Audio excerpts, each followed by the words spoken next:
The Bengals are back in prime time this weekend to face off against some big names for the Chargers like Justin Herbert and Joey Bosa. But there's one name Cincinnati needs to watch out for if they're to score against a stingy Chargers defense. And in this video, I'll explain just how big of a threat he is.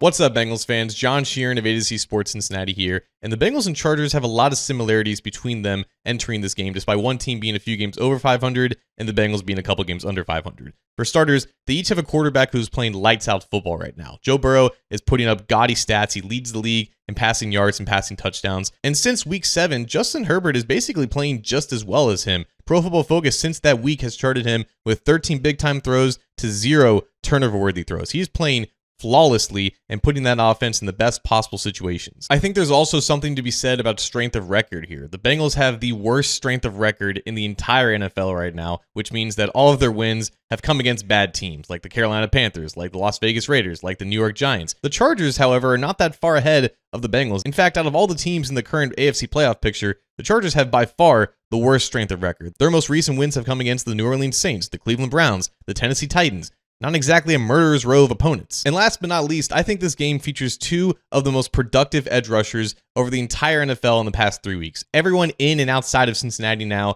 knows who Trey Hendrickson is, his 4-sack game against the Raiders, but I think Bengals fans should familiarize themselves with Tuli Tuipulotu. In the last 3 weeks, there are 2 edge rushers with 4 sacks against true pass sets. Trey Hendrickson's one of them, and Tuli Tuipulotu is the other. And true pass sets are an important part of the equation here because that's who the Bengals are on offense. They don't spam play actions. They don't spam screens. They trust Joe Burrow to take a 3-step for a 5-step drop, scan the defense, process what he sees, and get the ball out quickly. And when you go up against defenses that have really good pass rushers who can finish around the quarterback, this is where you run into issues. And I think what makes Tuipulotu just as big of a threat this week as he's been in previous weeks is because the Chargers' defensive line as a whole is really good at rushing the passer. They got 2 defensive tackles down there in Poona Ford and Tear Tart, mind you the latter, almost signed with the Bengals this past offseason. PFF has them winning about 20% of the time against true pass sets over the past 3 weeks as Tuipulotu is just cleaning up things around the edge. I haven't even mentioned Khalil Mack's name, who's been in the league for 11 years and is still going strong because he's dealing with a groin injury right now and he may not play, and if he doesn't, that's only going to give Tuipulotu even more snaps. This truly does feel like the most important variable in this game